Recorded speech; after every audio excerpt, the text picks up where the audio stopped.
Bonjour bien-aimés dans le Seigneur, nous sommes mardi. Ce soir, nous vous invitons à suivre notre direct ou à participer au grand culte de la cellule sur Facebook, YouTube et TikTok à partir de 22h heure de France. Nous partageons la parole de Dieu, nous avons des moments d'intercession et d'adoration. C'est très important que nous soyons ensemble, comme nous dit la Bible. Nous sommes en train de continuer le thème de cette semaine, la parole. La Bible nous dit que ta parole est une lampe à mes pieds. Et la parole est aujourd'hui représentée pour cette semaine par la sémence, le semeur qui sème, l'homme de Dieu qui prêche, la parole que tu entends, la parole que tu reçois, la parole que tu lis. Qu'est-ce qui se passe après avoir reçu toutes ces belles paroles que nous recevons? Le diable, lui aussi, il sait que la parole de Dieu, elle est très importante, elle est efficace, et il essaie d'utiliser la parole de Dieu. Il essaie d'utiliser la parole de Dieu aussi pour nous déstabiliser. C'est la même parole de Dieu, parce qu'il sait ce que nous aimons, et il sait ce que nous écoutons. La foi vient de ce qu'on entend, et de ce qu'on entend, la parole de Dieu. Nous prenons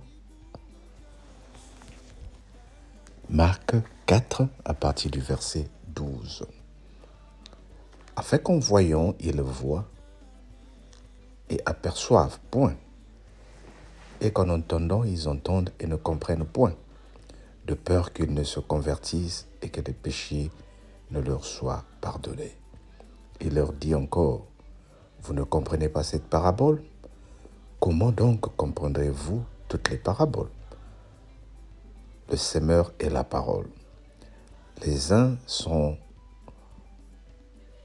le long du chemin où la parole est sémée.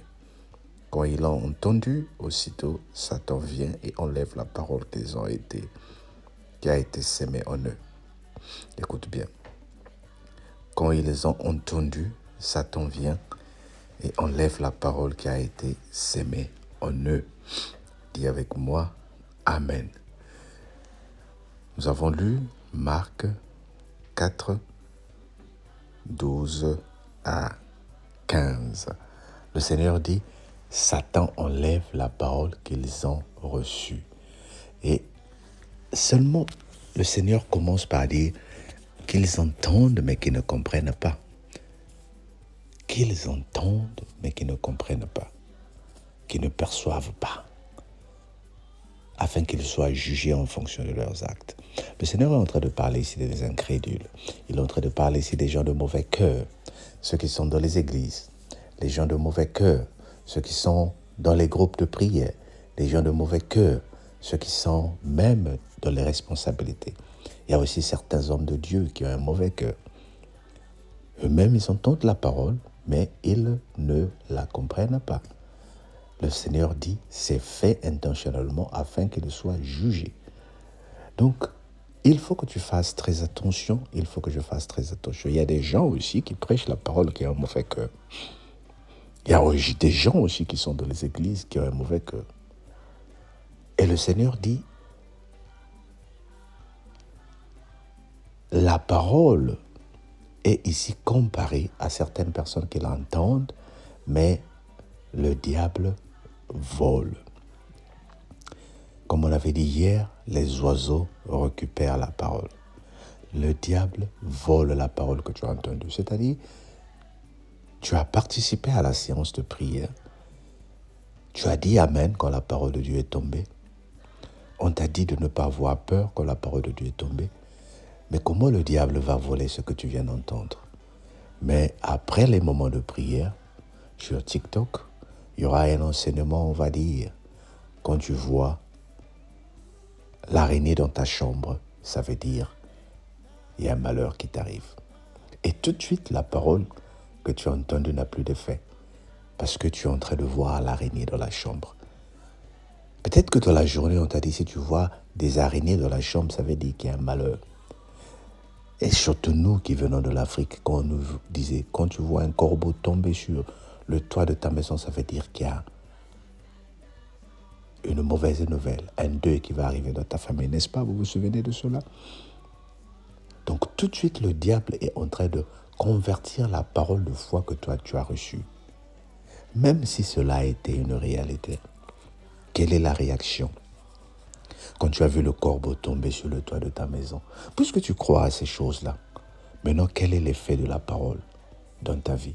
Et pourtant nous avons appris, encore je répète, dans Jacques 1, verset 22, que nous devons pratiquer la parole. Ne nous bornons pas seulement à l'écouter. Nous devons la pratiquer. Nous devons déclarer des choses. Tu lis dans Psaume 123 que le Seigneur est mon berger, je ne manquerai de rien. Maintenant, le malheur est que quand tu te réveilles le matin, tu reçois des factures que tu ne comprends pas comment tu vas payer. Tu as des problèmes de dette. Et tout de suite, le diable est en train de voler ta foi. Le diable est en train de voler la parole que tu as reçue. Qu'est-ce que tu vas dire? Qu'est-ce que tu vas faire? Ou bien-aimé, ne laisse pas le diable voler la parole que tu reçois. Comme je dis toujours à qui veut m'entendre, les choses spirituelles, c'est ce qu'on appelle un mind game. Le diable joue avec ton esprit. Il veut jouer avec mon esprit. Ne lui accorde pas ton oreille. Ne lui accorde pas la pensée négative. Ne lui accorde pas la chance de dire que ce que tu écoutes à l'église n'a aucun effet. Lève-toi et fais les 5 prières que tu as apprises la semaine dernière. Reclame ce qui t'appartient et que le Seigneur te bénisse. Au nom de Jésus. Dis avec moi, Amen. N'oublie pas, on se retrouve ce soir pour la parole. Dans le nom de Jésus. Amen.